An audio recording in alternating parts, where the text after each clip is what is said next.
Boa tarde a todos. Vamos dar sequência aqui ao ciclo de conferências em homenagem ao Centenário de Nascimento do Erving Goffman. E hoje é a nossa quarta conferência do ciclo, então queria apresentar nosso conferencista, o professor Luiz Fernando Dias Duarte, professor titular do Museu Nacional. Agradecer muitíssimo ao Luiz por ter aceito participar aqui. Fazer uma brevíssima apresentação do professor Luiz Fernando. O professor Luiz Fernando é doutor em Antropologia Social Nacional do FRJ, pesquisador sênior do CNPq, comendador da Ordem do Mérito Científico e membro titular da Academia Brasileira de Ciências. Ele é um especialista na área de Antropologia das Sociedades Complexas, com ênfase na construção social da pessoa. E o professor Luiz Fernando tem uma trajetória como orientador de mais de 80 teses ou dissertações, e um número que eu vou mencionar aqui, que é um número muito impressionante, mais de 250 bancas de teses ou dissertações. E aí, Luiz, eu tomei a liberdade de pegar esse número, porque não posso deixar de dizer que fico muito feliz que a minha tenha sido uma das primeiras dessas 250, lá no final dos anos 80, assim.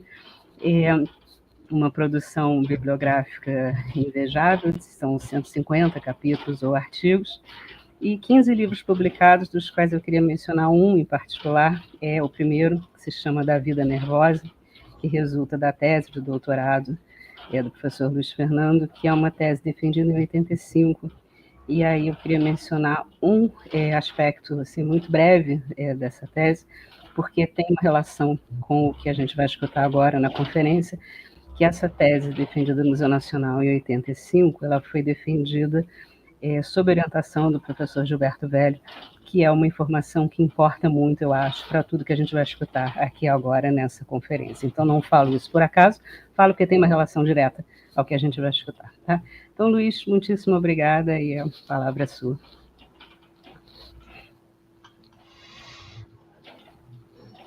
Well, good afternoon. I am very thankful for the invitation to participate in this international seminar on the centennial of Erving Goffman. My honor and my pleasure. As you know, the title of my lecture is Erving Goffman's Presence in the Pioneering Social Anthropology Program at the Museu Nacional, Rio de Janeiro. As an epigraph to my lecture, I bring you a quotation from the Brazilian anthropologist Gilberto Velho, who will be an important character in this lecture, as Maria Cláudia has just noticed before in her introductory note. Quoting, certain countries and groups in a somewhat peripheral position are sometimes more able to aggregate, to make synthesis of theoretical currents and research traditions. I think that Chicago School is indeed important for the deployment of urban anthropology. And for me, he says, it is always fundamental to revisit and discover its works. But I do also think that our originality, if it is true that it is as important as one may surmise, results from the combination of those different traditions. I faced thus the challenge of assessing the presence of Erving Goffman in Brazil from the point of view of one of the most renowned Brazilian centers of anthropological research. As a long-time member of that institution, exposed as I was to different stimuli concerning Goffman's work, and as an agent myself of its diffusion among our students.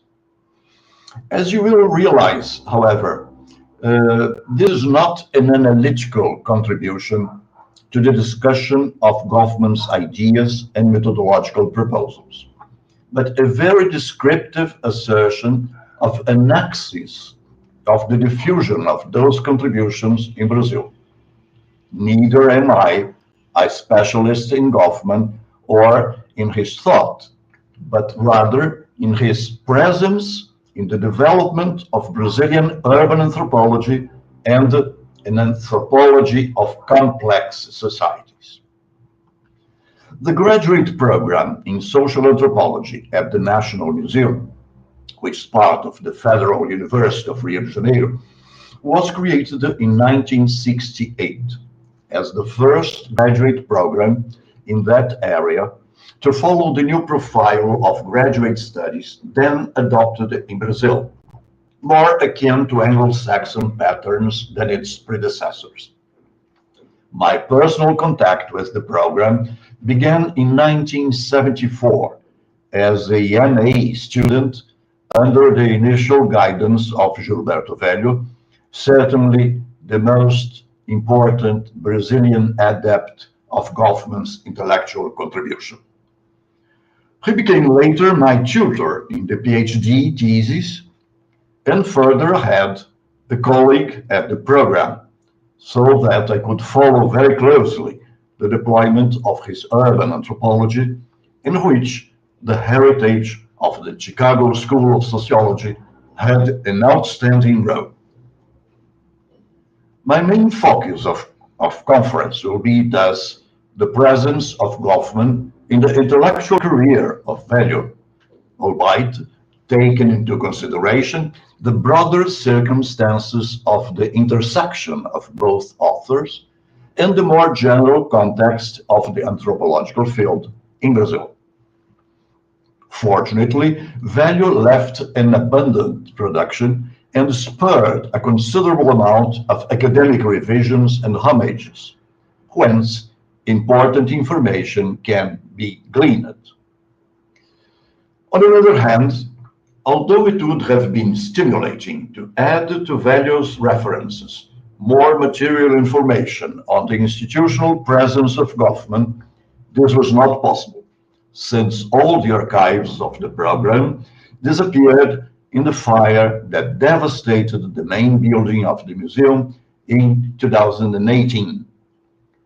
A quick survey among my present colleagues at the program concerning their relation with Goffman's work was most revealing, bringing to the fore other paths of the master's influence. Another promising endeavor would have been the visitation to the personal archives of Gilberto Velho, housed in another academic institution in Rio de Janeiro, the Center for Research and Documentation in Contemporary History at the Getúlio Vargas Foundation.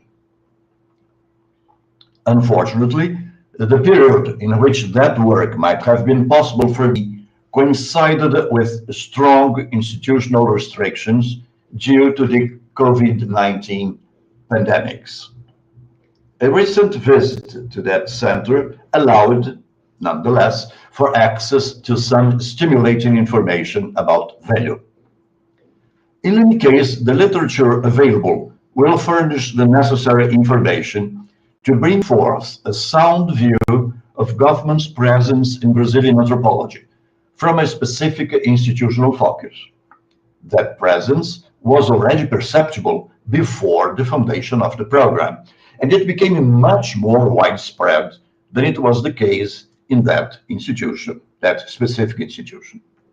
In fact, one can discern a diffuse and permanent influence of Goffman in Brazil since the 1960s, as a part of the general training in classical contributions to theory and practice in anthropological research, but also in a more random manner through a series of basic, prestigious, heuristic foci concentrating in such topics as stigma, total institutions, social interaction, frame analysis, body discipline, prestige and status systems, forms of talk, daily life rituals, definition of situations, etc.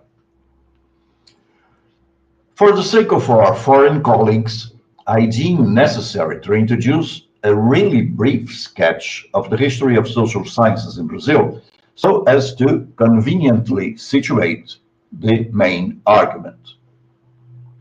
Anthropology is an area of studies that did not develop in Brazil before the first decade of the 20th century, already in the Republican period. There had been some intellectual production during the last decades of the empire, related mostly to the absorption and discussion of evolutionism. There were no universities, only independent professional faculties, and some academies and museums in the main cities. The National Museum was the most eminent among the latter, a center for the gathering of ethnological and archaeological collections and for scientific research, leading to broader intellectual discussions, at least since the first Brazilian anthropological exposition organized there at the museum in 1882. By the turn of the century, it became a pivotal focus of the debates regarding race miscegenation and the future of the nation.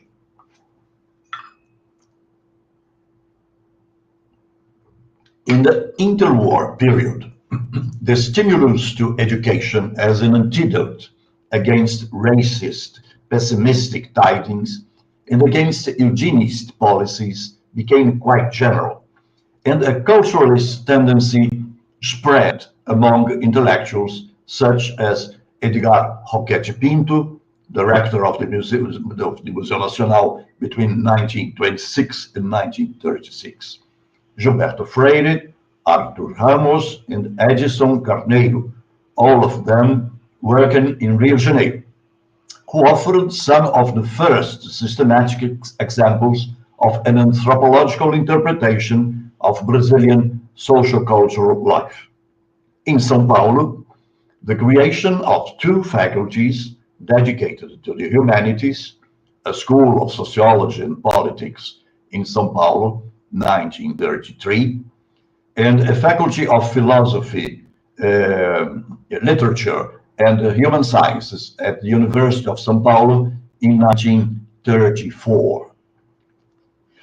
These two faculties propitiated rich new horizons, thanks to the presence of many important foreign professors, like Donald Pearson, who had been a disciple of Robert Ezra Park in the first institution, and Claude Lévi-Strauss, Pierre Monbeg, and Roger Bastide in the second one. In the ethnological area, concerned with the knowledge of the indigenous populations, there were other influences due to the continuous fieldwork of many researchers, many of them foreign, like Kurt de Moindajou and Herbert Baldus. In 1968 was created, as I mentioned, within the ancient Museu Nacional, which had been founded in 1818, a new graduate studies program as a result of a series of initiatives that had taken place along that decade in the Museu do Índio, under the inspiration of Darcy Ribeiro, and in the Museu Nacional, by the hands of Luiz de Castro Faria and Roberto Cardoso de Oliveira, with the support of David Mabry Lewis from Harvard University. It was a pioneering endeavor in the sense that it was the first to follow the recent new regulations for university life in Brazil that I mentioned before, as a result of the university reform that had transformed the Universidade do Brasil, to which the Museu Nacional was attached since the 1940s, into the present Federal University of Rio de Janeiro. From the very beginning, the program promoted a very eclectic approach to social phenomena, resorting to the sociological training Cardoso de Oliveira had undergone in São Paulo, and to the broad anthropological knowledge of Castro Faria, trained in the Four Fields tradition. An important aspect of that eclectic attitude was certainly the rejection of any preliminary distinction between anthropology, sociology, and history, which accounts in part for the easy traffic of Goffman contribution in an institution formally dedicated to anthropology. During the first decades, the main academic structure of the program consisted in an articulation between a general focus on social organization and kinship, strongly influenced by the British social anthropology and the culturalist trends from the USA, a concern with rural and peasant populations, both in the south and in the northeast of Brazil, drawing from French, British, and US American sources, and an incipient urban anthropology. In this last case, the pivotal figure was Gilberto Velho, who was to become the main Brazilian spokesperson of the Chicago school tradition. And I quote Velho again. Today, I see myself as an eclectic intellectual. I hope that in the best sense. By a number of circumstances and to some extent by project, I developed a profile in which interactionism and phenomenology are very evident. Velho's academic career was very precocious, coming from a family with important intellectual investments and having been exposed to the best sources of social anthropological information in Rio de Janeiro in the 1960s. He was born in 1945. In his first book, originally his 1970 MA dissertation at the program in the Museu Nacional, concerning the daily life and the sociological conditions of a residential building in the sprawling neighborhood of Copacabana, he was already quoting Stigma, which was, this book was published in 1973. His next step consisted in a short fellowship in the Department of Anthropology in the University of Texas at Austin, where the contact mostly with Ira Bushler intensified his connection with Goffman's work, deepened his knowledge of the Chicago School, and introduced him to the work of Howard S. Becker. Since 1972, he became a teacher at the program, and in his own words, and I quote again, I started to spread in a more systematic way the production of the interactionist tradition, with an emphasis in Goffman and Becker. In 1974, I published the collection Deviance and Divergence, a criticism of social pathology, with articles of mine and of some students coming from a course on this theme, where the two authors are central and recurring. One of my texts, he says, was Stigma and Deviant Behavior in Copacabana, first published in the journal Latin America, and later translated in Social Problems. He adds, furthermore, that in the introduction to that collection, he was already trying to develop a complementary relation between the interactionist approach and some authors of the British social anthropology, particularly Evans Pritchard and Mary Douglas, concerning the topic of accusations. In several of his texts, interviews, and personal testimonies, Velho insisted in his disposition to inspire an anthropology that would consistently depend on interdisciplinarity and eclecticism as a means to a better comprehension of the complexity of social life. The urban anthropology he fostered in the program was permanently instilled with that concern. And I quote again, it was another opportunity to establish bridges between different traditions, making my own private cocktail. All this amplitude and heterogeneity characterized the line of work that came to be identified with what is called urban anthropology. Well, at the same time, his growing contact with the Chicago School led to a deeper conscience of the foundations of interactionist worldview and to a certain emulation of the original eclectic sources of Goffman's thought. His particular admiration of Georg Simmel's work, that would grow steadily alongside his career, helped to strengthen the ties with those foundations. His global approach to Chicago's tradition is thus clearly described. I quote, "I am convinced that in order to better understand both Goffman's work and what is usually defined as an interactionism, especially in what relates to his generation, it is important to think about the relations among Georg Simmel, William James, such Chicago masters as William Thomas and George H. Mead, some of his direct teachers as Louis Wirth, Herbert Blumer, Everett Hughes, and Lloyd Warner, just as with phenomenology.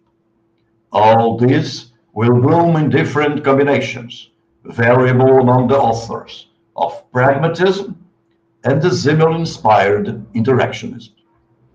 Besides the citation to Gustav Ichheiser, Goffman, in a later phase of his career in frame analysis, approached the work of Alfred Schutz, another Austrian phenomenologist fleeing Nazism, with a production much more influent than that of Ichheiser, concerning such notions as provinces of meaning and multiple realities.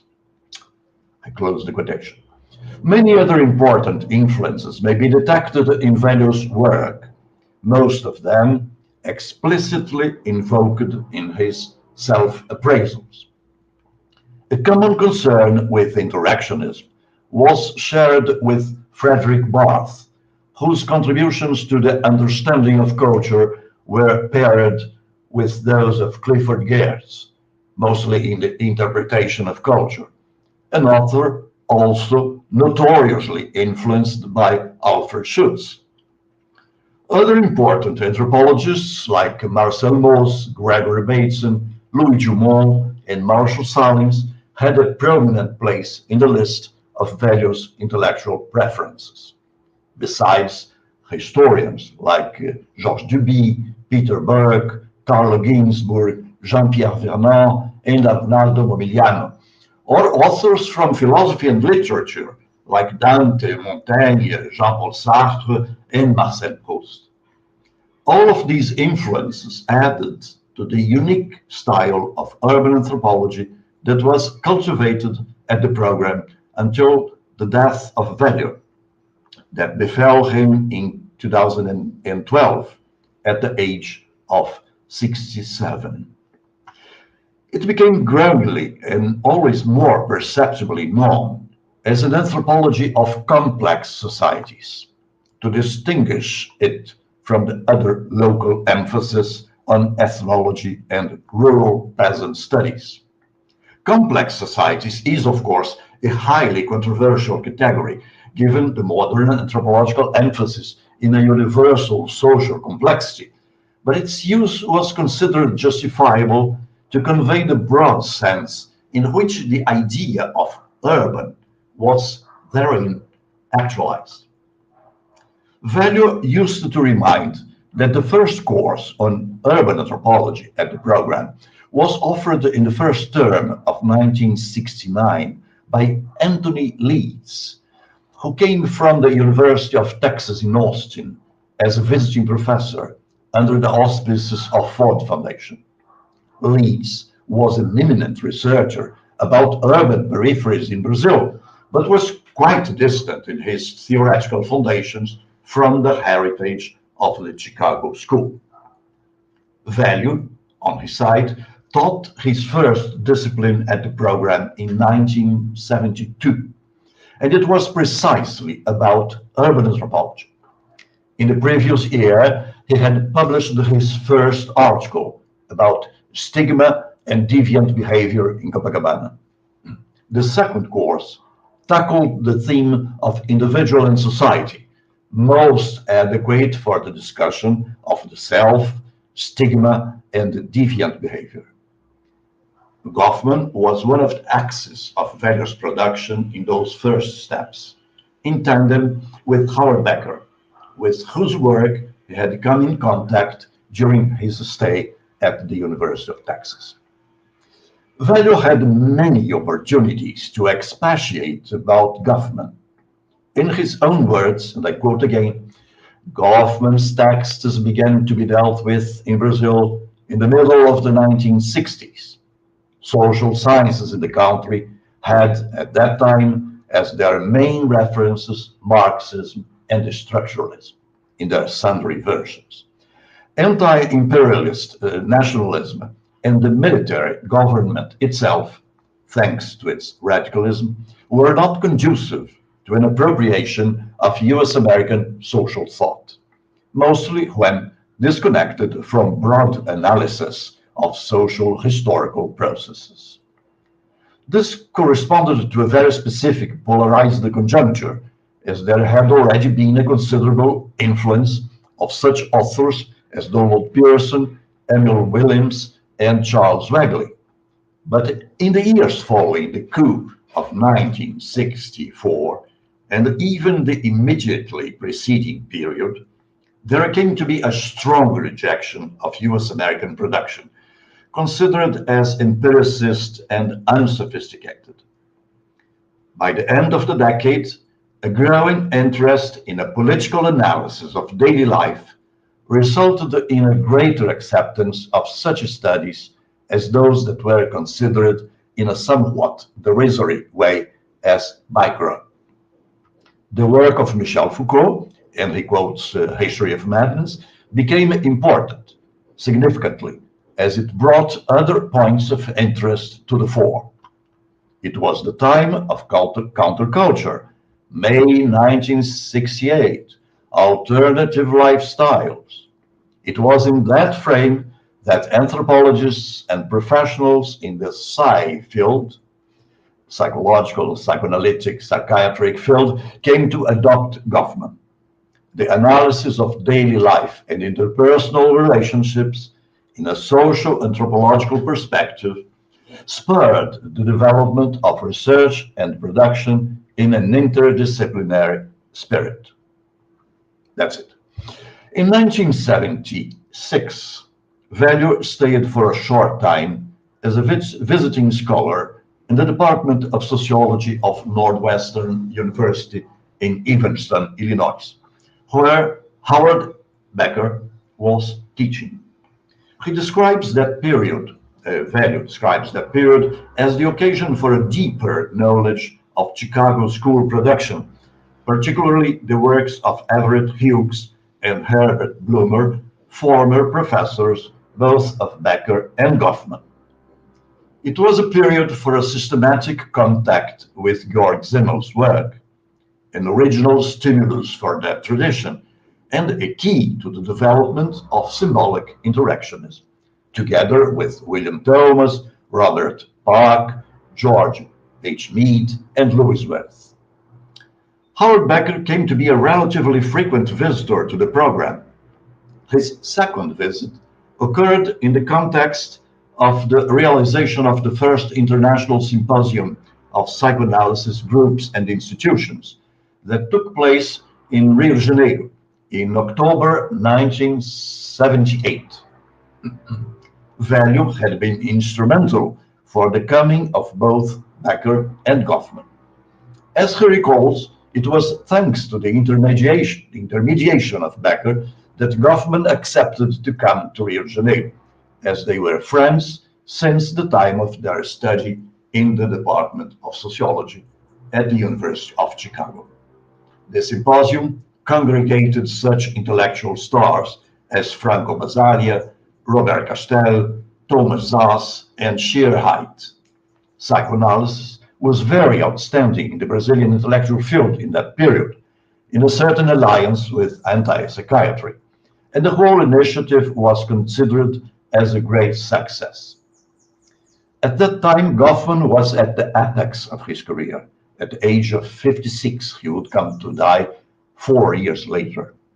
He and Becker were certainly the best known sociologists in a particularly brilliant group that included such authors as Anselm Strauss, Elliot Friedson, Tomatsu Shibutani, Arthur William Kornhauser, as Velho comments in one of his texts about Goffman.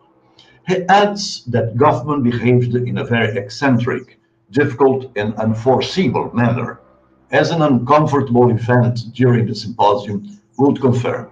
But as I realize that my text is perhaps a bit too long for this lecture, I will go a bit ahead, and I won't tell you this little story.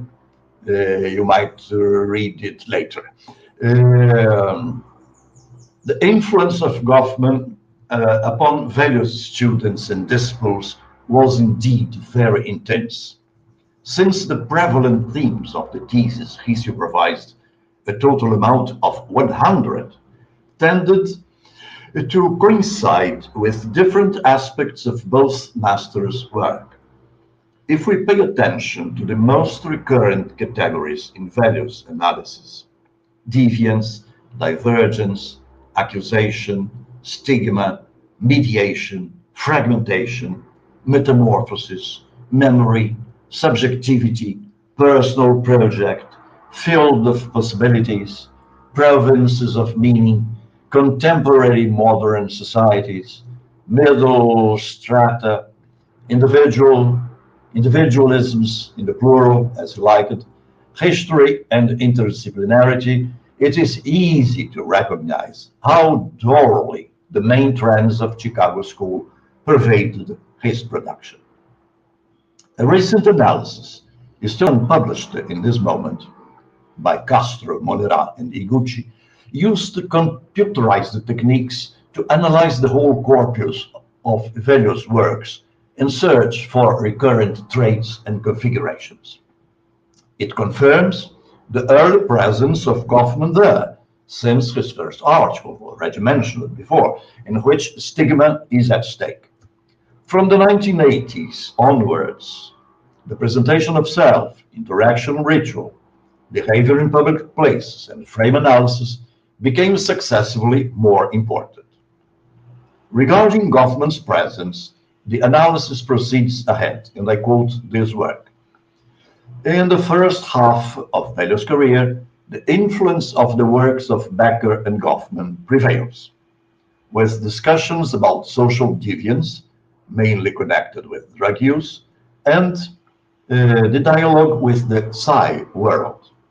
Out of the 652 occurrences of the categories deviant, divergence, accusation, stigma, marijuana, and acid, lysergic acid, 527, around 80% of the frequency, appear between 1971 and 1992.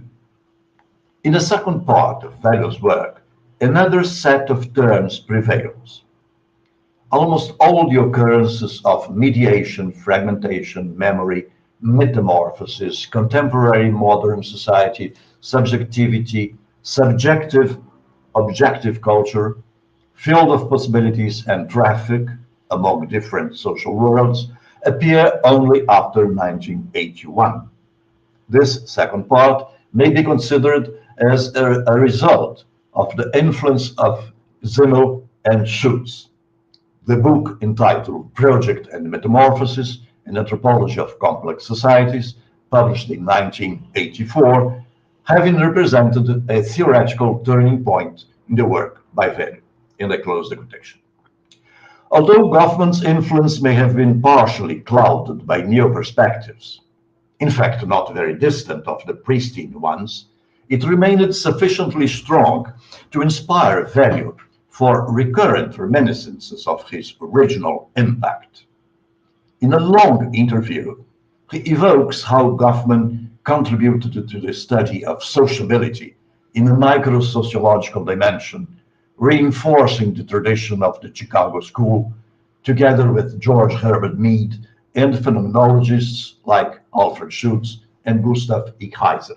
And he adds, and I quote, "On another side, when Goffman develops the question of the analysis of situation, which is intimately related to the question of sociability, he is returning to William Thomas, who spoke about a definition of situation in the beginning of the 20th century.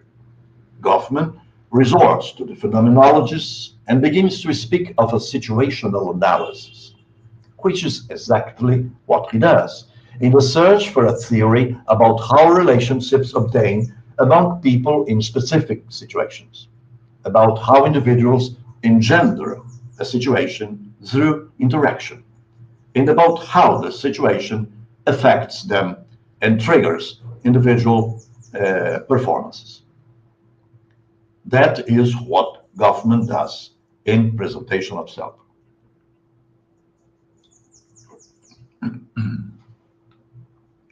In Presentation of Self, through behavior in public places, and finally in frame analysis.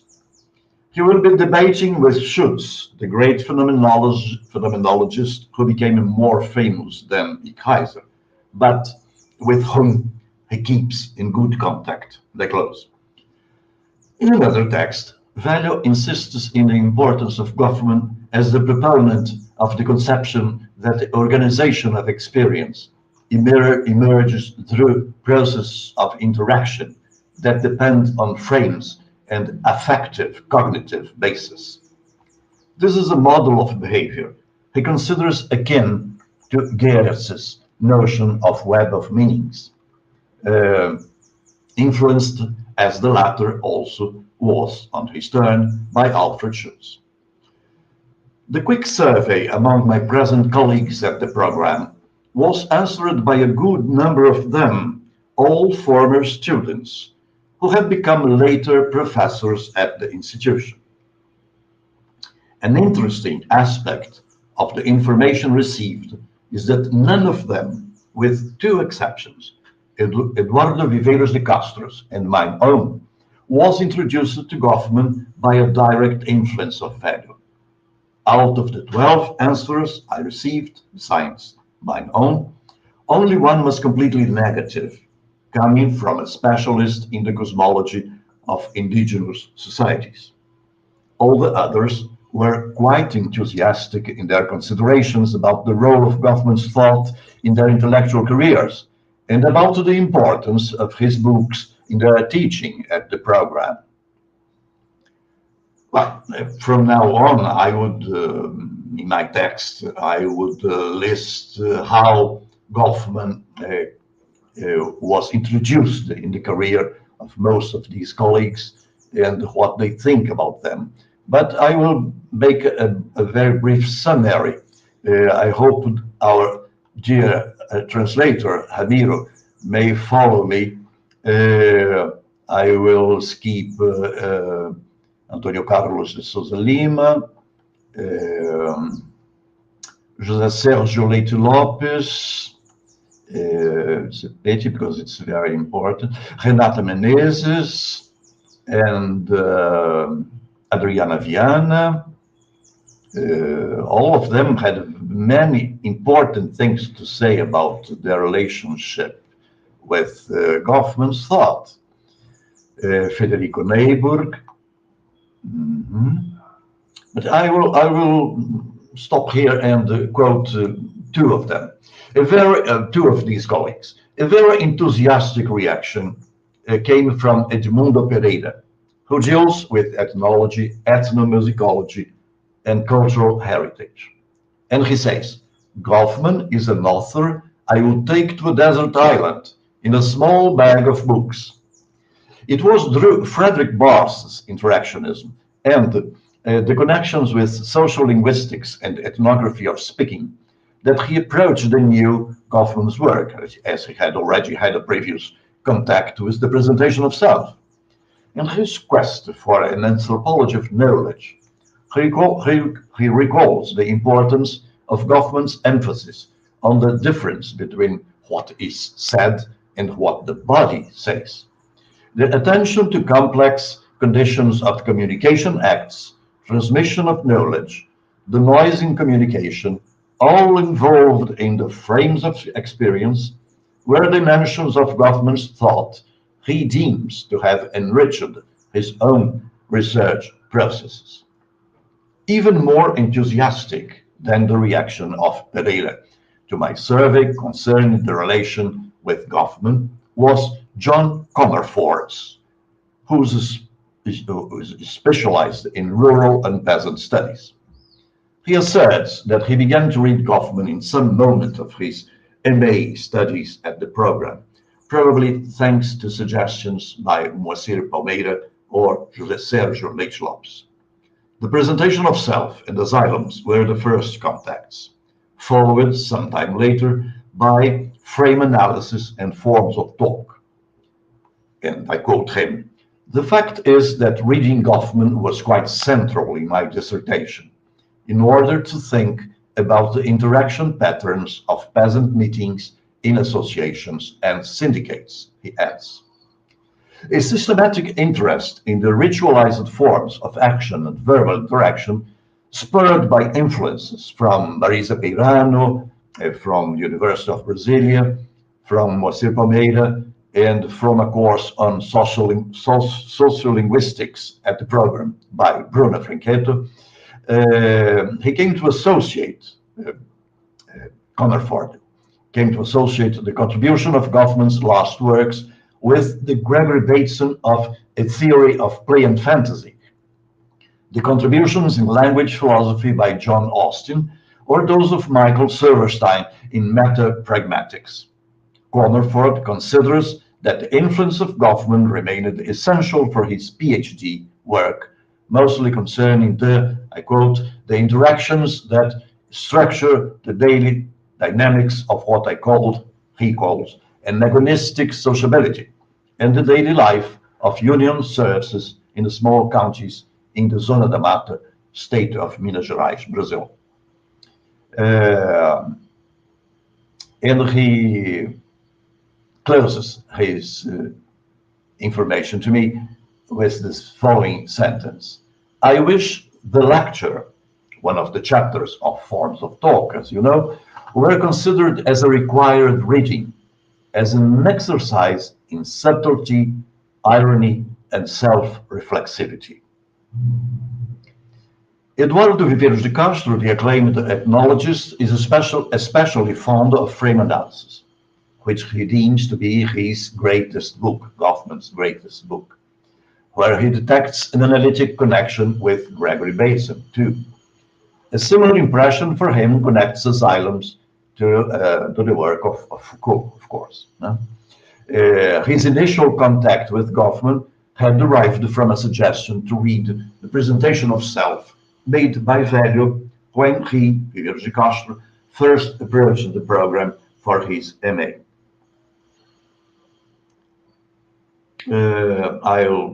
I won't quote the situation of Carlos Faust. Well, in my own case, I realized during the preparation of this paper that I, myself, here, Luiz Fernando Duarte, resorted to such concepts as total institution and stigma with the adequate quotation marks, but without the due explicit reference to Goffman. Already in one of my first articles published in 1981, about rituals of incorporation of new members in fishing crews. The influence remained forever, but in a quite diffuse manner, which is a condition recognized too in Federico Neighbor's observation that even when Goffman is not explicitly cited or quoted, he is part of our common conceptual grounds. This small sample of recognition that I summarized very briefly for you of the recognition of Goffman's influence is most relevant in order to reveal the complexity of the field in which Goffman moved in that institution, the program at the Museu Nacional, beyond the frontiers of an urban anthropology.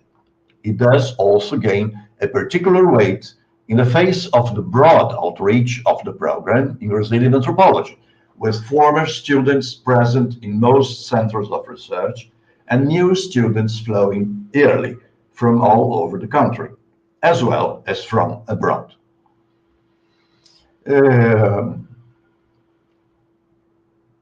And then I make some considerations, some brief considerations about the previous presence of the Chicago School in Brazil. Very brief. It may be considered significant, for instance, that Roberto Cardoso de Oliveira, one of the founders of the program, who had been trained in sociology and ethnology in São Paulo, used extensively Goffman's stigma in his book Identity, Ethnic Condition, and Social Structure, published in 1976, in relation with the much vexed question of social as against versus individual identity.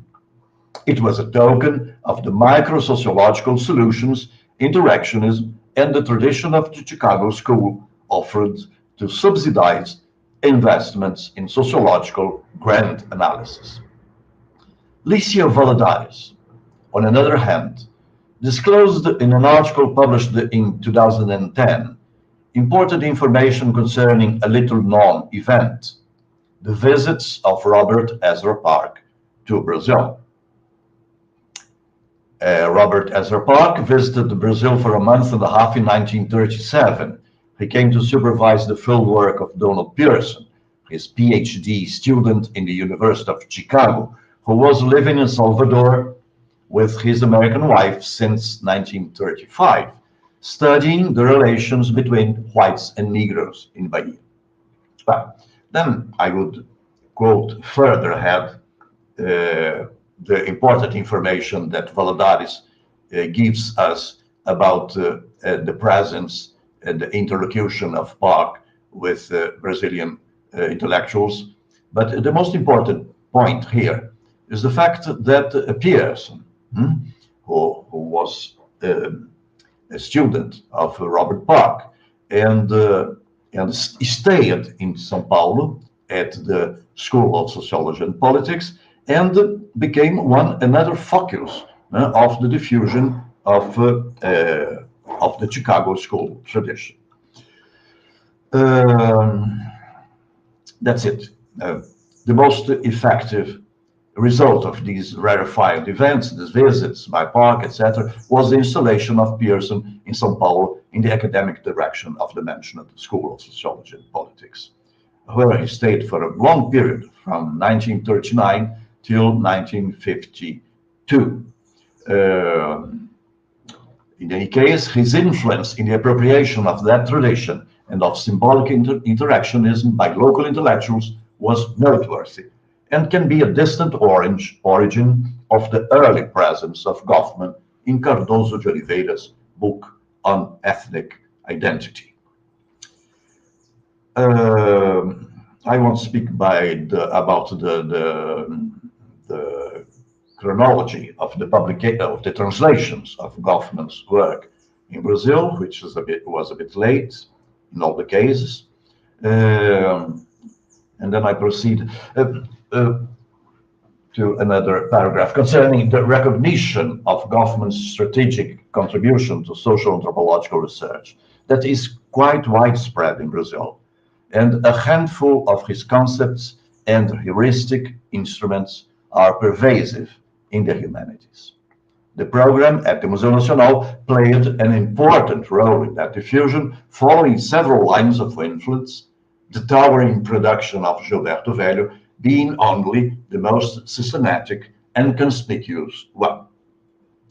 As Eduardo Viveiros de Castro put in his answer to my survey concerning the meaning of Goffman's contribution, and I quote, "The idea that reality is a fragile convention, a tissue of concomitant, semi-conscious, and half-knowledgeable premises, a collective agreement no one has signed that may at any moment be broken." Thank you very much.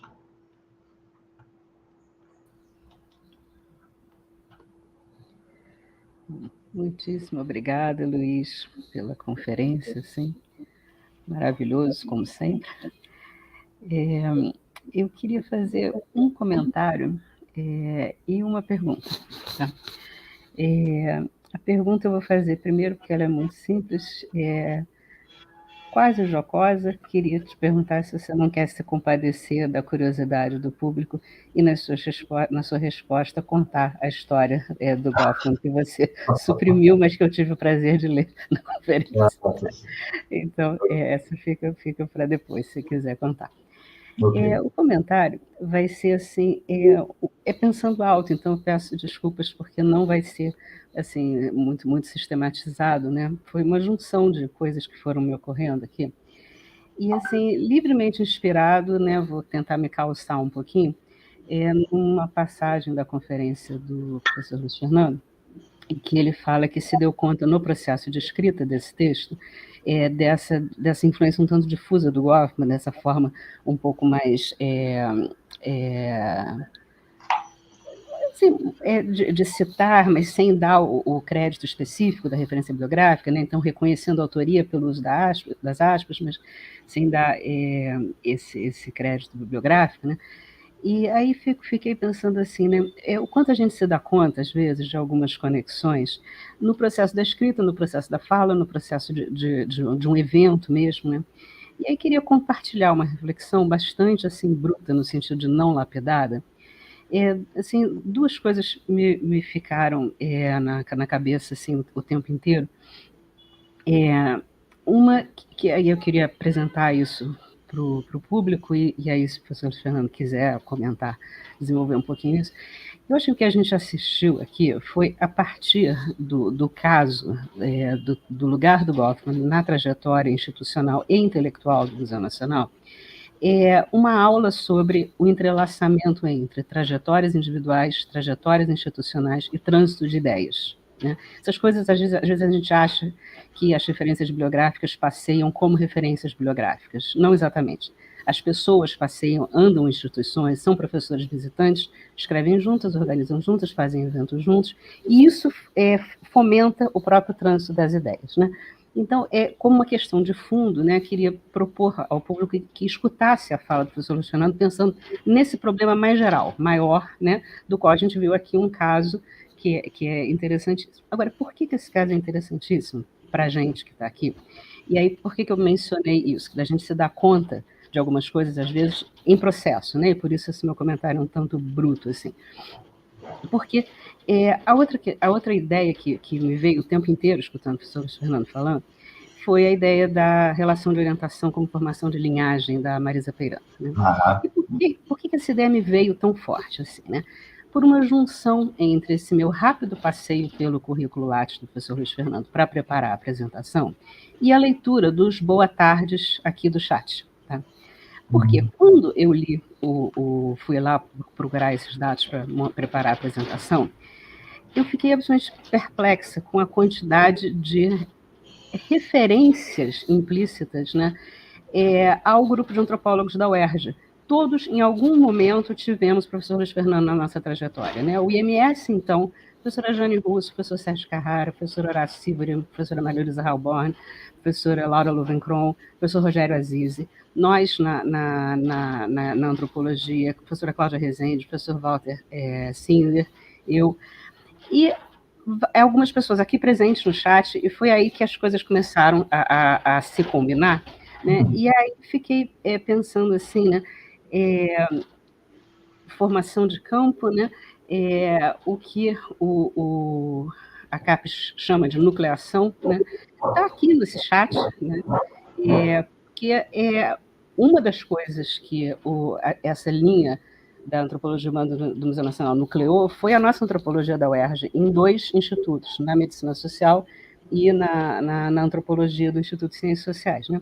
Mas faz isso para além de uma primeira geração, né, que seria a geração seguinte, né, a trajetória do professor Luiz Fernando, essa geração que foi formada por ele, porque fomos todos arguidos por ele nas nossas bancas de teses e dissertações, né? E aí eu vejo, e vou dar um exemplo aqui, que assim, vou poupar do constrangimento, porque ele não fica invisível, né?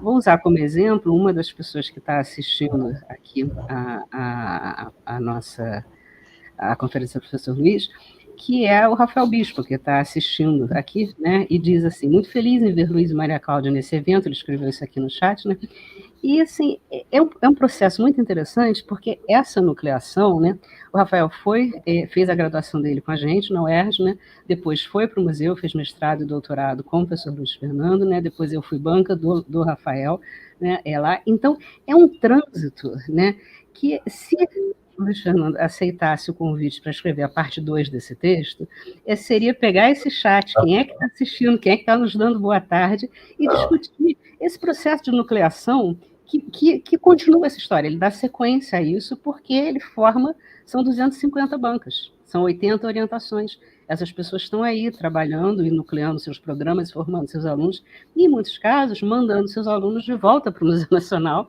né, de onde eles saem para produzir novas nucleações. Né? Então, é uma aula maravilhosa para a gente discutir formação de campo no Brasil em relação com essa discussão sobre linhagem, né, sobre as relações de orientação como linhagens intelectuais. Né? Então, assim, um comentário bruto, né, Luiz, se você quiser comentar de volta. Tá? Ótimo, Maria Cláudia. Agradeço muito os comentários. Eu vou ver se der tempo, eu conto a historieta sobre o Seminário de Psicanálise e o comportamento do Goffman lá, que, aliás, tem uma relação com o que o Yves Van Can contou também uma historieta em relação ao Goffman, na palestra dele, nesta sequência aqui, nesta série. Bom, mas em relação aos seus comentários, eu achei muito interessante, quer dizer, você acho que pode detectar dois focos muito interessantes.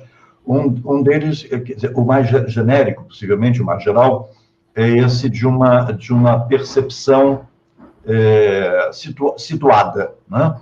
Quer dizer, como é que nós nos damos conta de determinados aspectos de nossa própria prática, ou da prática daquelas situações ou personagens sobre os quais nós nos debruçamos, em situações específicas, frequentemente dramáticas, no sentido bem lato da palavra, né? Drama. Como não deixa de ser a preparação para uma palestra como esta que eu dei hoje aqui, né? Que me requereu uma série de investimentos, evidentemente, para recapturar essa trama, né? essa nucleação, né, a que você se refere. Porque, efetivamente, e aí entra o segundo aspecto central da sua fala, que é, a meu ver, que é esse justamente dessa relação entre, primeiro, a correlação inevitável entre trânsito pessoal e trânsito intelectual, né? Com toda a sua complexidade, sem nenhuma linearidade, evidentemente, mas as ideias não voam como pássaros no ar, né? Elas dependem de transportadores pessoais humanos, né? Enfim, pelo menos por enquanto, e certamente isso se dá em função de certas características do modo de organização das instituições, do trânsito intelectual, ou seja, do campo, né? As regras do campo, né? De um determinado campo. E, finalmente, então, essa sua ênfase na nucleação. Eu acho que isso é muito interessante no contexto desta nossa discussão de hoje, porque a chamada Escola de Chicago foi uma notável nucleação, né? Uma notável nucleação, com influências que se recolhiam, né, de canadenses como Goffman, né? Americanos que foram estudar na Alemanha, como o Bach, né? E trouxeram o pensamento do Zinner para aquele núcleo, aquele foco, né? E a complexidade da Escola de Chicago, as várias gerações, as várias tendências, posições, né? O Gilberto, como eu relatei na minha fala, chamava atenção para o destino do Weyerhaeuser, por exemplo, importante, mas que ficou, afinal de contas, mal conhecido, né? Enquanto que Becker e Goffman tornaram-se os luminares, né? Entre outros tantos outros importantes, Wenzel, Strauss, etc. Enfim, foram mencionados por ele através da minha fala hoje, né? Uma das coisas que eu pulei do meu texto para a fala era a referência de que a Alicia Valadares considera, de certa maneira, que o Pearson tinha por objeto, na Escola de Sociologia e Política de São Paulo, criar uma espécie de Chicago School do Brasil, né? E, efetivamente, ele teria tomado muitas iniciativas nesse sentido, de fazer uma nuclearização específica da influência desse corpus conceitual, intelectual, né, a partir da cidade de São Paulo, que naquele momento fervilhava, né, em termos intelectuais, com a presença de tantos intelectuais, tanto brasileiros como estrangeiros, né? Mais do que o Rio de Janeiro daquela época, em termos de nucleação, né? E, finalmente, a nucleação que o programa representou, né? Você chamou atenção para a minha modesta contribuição a isso, minhas orientações, minhas teses, minhas participações em bancas, etc., meus cursos, mas, obviamente, o programa representou, né, um investimento de nucleação institucional, né, de influência intelectual muito importante, né? Ele se espraiou, né, na criação do conjunto enorme que hoje existe de programas de pós-graduação em antropologia social em toda parte, inclusive, né, como você muito bem mencionou, na UERJ, no PPCIS e no MS, né?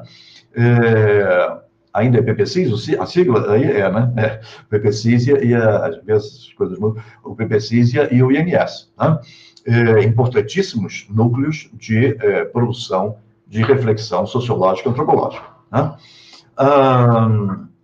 Então, essa ideia da nucleação é absolutamente crucial, porque uma andorinha só não faz verão, né? Segundo o velho ditado, né? É preciso haver uma certa massa crítica, é preciso haver um certo respaldo institucional, mesmo nos períodos de imensa dificuldade que a gente passa, como o atual, né? Financeira, politicamente, etc. Mas, mesmo assim, quer dizer, estar num grupo, né? Ter a sensação de estar num grupo, acho que isso é o mais importante de tudo, porque você pode estar num grupo numericamente muito grande e dentro do qual você não se sinta como partícipe, né, de um objetivo comum, de uma comunhão, de uma comunitas, né? E essa nucleação, portanto, depende da criação não só das circunstâncias materiais, né, institucionais, mas depende da criação de um ethos, né? Da criação e da manutenção de um certo ethos, né?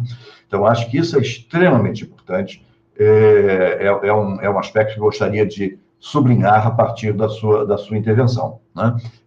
O quão importante e o quão difícil é a manutenção a longo prazo de um determinado ethos. O próprio programa do Museu Nacional tem enfrentado dificuldades muito sérias. Agora, neste momento, né, vários professores estão se aposentando, não há vagas para concursos, enfim, estamos tentando manter o leme, né, da nau num mar proceloso, mas certamente estamos ameaçados, né? Ameaçados de não poder fazer com que o nosso ethos tradicional se reproduza. Porque essa questão generacional também é fundamental. Eu acho que aí entra muito bem a sua lembrança de Marisa Peirano e da questão das linhagens, né? Como o mundo intelectual, o mundo acadêmico se faz através de linhagens, efetivamente. É como se fosse a reprodução no tempo, através do tempo, dessa nucleação a que você se referiu, né? Ela tem tanto uma dimensão espacial, institucional, ou seja, sincrônica, como diacrônica, né? E num país em que tudo é tão terrivelmente precário, né, como no Brasil, em que as ciências sociais, como eu mencionei, se institucionalizaram tão tardiamente em relação, não apenas à Europa, evidentemente, mas em relação aos Estados Unidos, ou mesmo em relação a outros países latino-americanos, como o México e a Argentina, né, ou o Peru, mantém continuamente enormes dificuldades de reprodução institucional e de reprodução do ethos. Porque se você rompe a possibilidade de uma continuidade geracional, rompe-se também um espírito, né? O espírito do lugar, né? O espírito que faz com que esse ethos, né? Que produz efetivamente essa sensação de comunhão e as possibilidades de multiplicação da mensagem intelectual e acadêmica que essa intensidade institucional permite, né? Isso é que me ocorre a partir do seu instigante comentário. Mas eu estou tendo acesso aqui também ao chat. E eu vi que há uma pergunta, não é? Pelo menos uma. Sim, tem uma pergunta da Fernanda Veloso Lima. Isso. Deixa eu... Você lê ou eu leio? Pensando as representações sociais do estigma em Goffman, como podemos perceber a influência dele na crítica à patologia social em Gilberto Velho? Sim, é muito boa questão, Fernanda, claro. Isso é muito explícito nas memórias múltiplas do Gilberto Velho a respeito da sua relação com Goffman. Né? Isso começa lá, eu citei aí o primeiro artigo do Gilberto, né? Estigma and Deviance, né? Estigma e desvio, né? E a coletânea, desvio e divergência. Né? E ele menciona em algumas das passagens, acho que não foi uma das que eu... Não, certamente não foi uma das que eu selecionei para citar ipsis literis durante a minha fala, em que ele cita a influência exatamente da crítica da crítica à patologia social, do modo como a influência do pensamento do Goffman, particularmente em estigma, teria conduzido a sua atenção, né, especificamente para a denúncia, né, do conceito de patologia social e das suas implicações muito variadas em relação não só ao conhecimento analítico, mas às políticas públicas, né? Ele é preciso lembrar que Gilberto foi, acima de tudo, um intelectual público, né? Ele escrevia, ele produzia academicamente, intelectualmente, né? Mantinha, né? Era um mantenedor de instituição, né?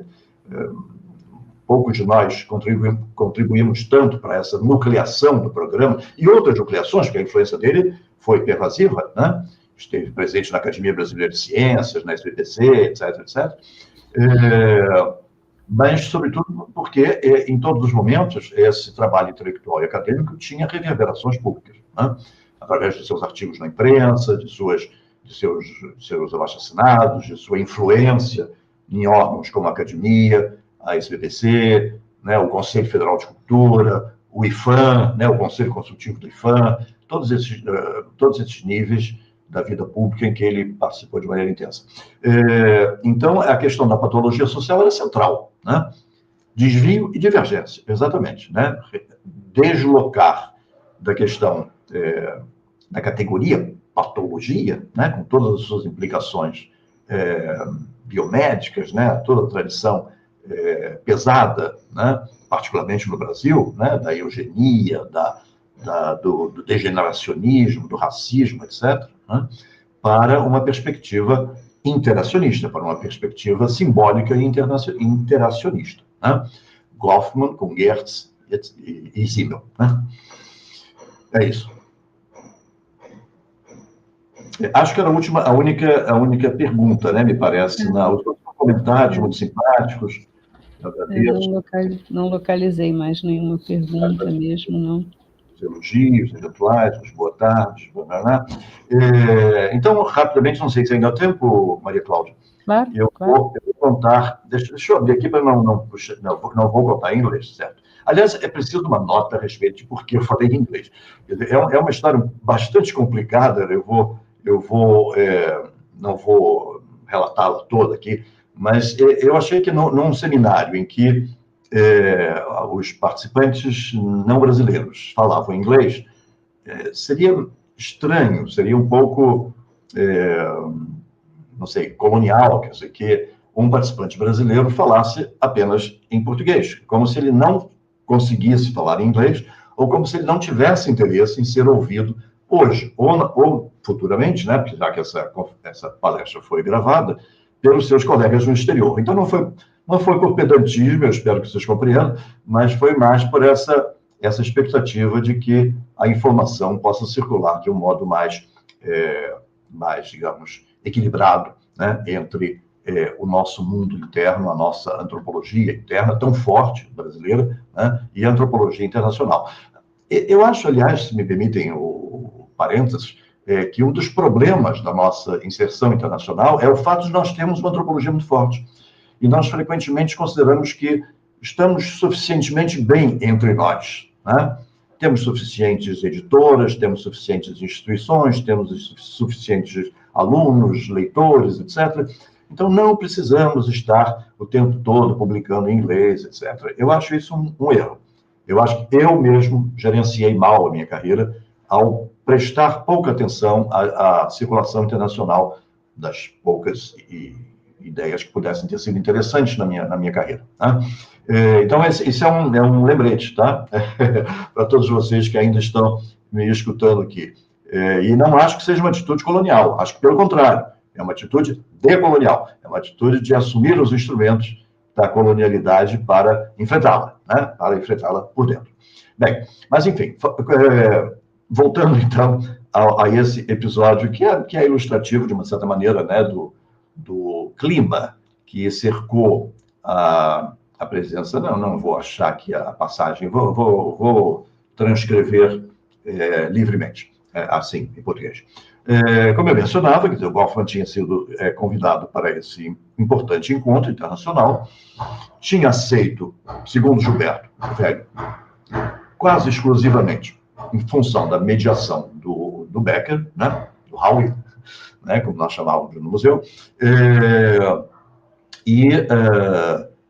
e assim, sempre manifestando uma atitude muito, assim, muito severa, né? Diferentemente do Becker, que quem teve a oportunidade de conviver com ele era uma pessoa de uma afabilidade, assim, interminável, né? E no momento que ele estava fazendo a sua conferência, que eu chamo a atenção no texto, que foi considerada absolutamente brilhante, uma contribuição extraordinária, que, enfim, despertou um imenso interesse, não só da parte dos cientistas sociais presentes, como dos psicanalistas, psiquiatras, etc., né, que eram, na verdade, a clientela principal do referido seminário. Mas, num determinado momento, alguém da plateia se levantou e fotografou Erving Goffman. Ele pulou da cadeira, era notório que ele não gostava de ser fotografado sem dar autorização prévia, se retirou da sala e foi preciso um trabalho intensíssimo do Howard Becker para que ele voltasse ao pódio e terminasse essa dita brilhante palestra. Né? Enfim, era um exemplo, não tem nada de excepcional, até parece porque se repetiu, né? Como eu mencionei rapidamente, o Ivan Kahn, na sua palestra aqui nessa série, mencionou um episódio idêntico na Universidade de Buffalo, se não me engano, né? Em que ele também teria sido até mais agressivo, se não me engano, porque aí foi um fotógrafo profissional e não uma pessoa da plateia que tentou fotografá-lo, e ele foi bastante agressivo. O Goffman, aparentemente, eu não conheci, pelos relatos que se faz dele, e particularmente pelos relatos que dele fez Gilberto Velho, mas também pelas coisas que o Becker relata sobre ele, era uma pessoa de muito difícil convivência. O que é muito engraçado, né, para uma pessoa que foi, enfim, um dos mais brilhantes analistas dos rituais de comunicação, né, das diferentes maneiras de você produzir a fala, de você negociar a sua presença no mundo, etc., né, presentation of self, frame analysis, etc., fosse ele próprio uma pessoa com uma atitude um pouco refratária, né, a uma comunicação assim mais livre, mais solta com os seus contemporâneos. Mas talvez até por isso, né? Talvez até por isso, fosse alguma coisa que o tocasse de tal forma que ele fosse mais atento, né, às nuances, às minudências, né, dessa convivência pessoal para cuja percepção ele contribuiu de um modo absolutamente inigualável. Muito bem. Obrigada, Luiz. Não tem mais nenhuma pergunta no chat, então talvez a gente possa encerrar. Queria só fazer um comentário, assim, registrar algumas presenças aqui, não por qualquer questão de deferência, embora as pessoas que eu vou mencionar mereçam toda a deferência, mas apenas porque esse exercício um pouco improvisado aqui que eu fiz de contrastar as informações do Lattes com os boa tardes do chat, eles mostram uma coisa interessante, né?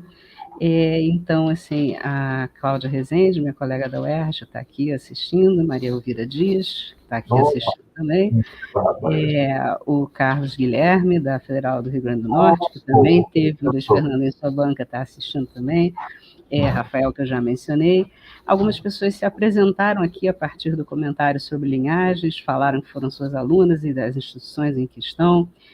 Reconheci também o nome do Nathaniel, que está no chat, que também está no seu currículo Lattes. Então, esse exercício, chat currículo Lattes, dá um exercício muito, muito curioso, assim.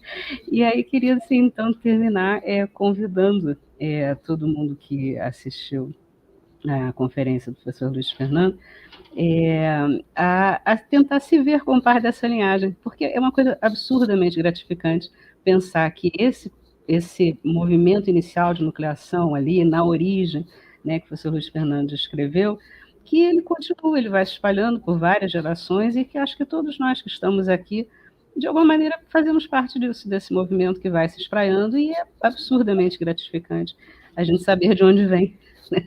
Cada um ali no seu momento de carreira, assim, mas é um exercício maravilhoso, assim. Aí queria convidar que todo mundo procure se pensar assim, dessa forma, né? Porque esse chat é isso, os comentários que estão aqui, né? Perfeito. Eu agradeço muito a presença de todos esses que se registraram e dos que não se registraram, né, aqui na chat. Vários ex-alunos, alguns orientandos contemporâneos, como Tomás de Oliveira, o Bruno Cruz, enfim, são os que eu percebo na lista. E desejar que os próximos haja uma plateia igualmente interessada nos próximos eventos, né, desse ciclo, de homenagem ao centenário do Erving Goffman, né? Em muito boa hora, concebido e organizado por Maria Cláudia Coelho e pelo Carlos Benedito, né? Que acho que também deve estar nos ouvindo. Né? Então, brigadíssima a todos. Mais uma vez, Luiz, muito obrigada. Tá? E aí ficamos com a próxima conferência em setembro, que será divulgada em breve. Obrigada a todos.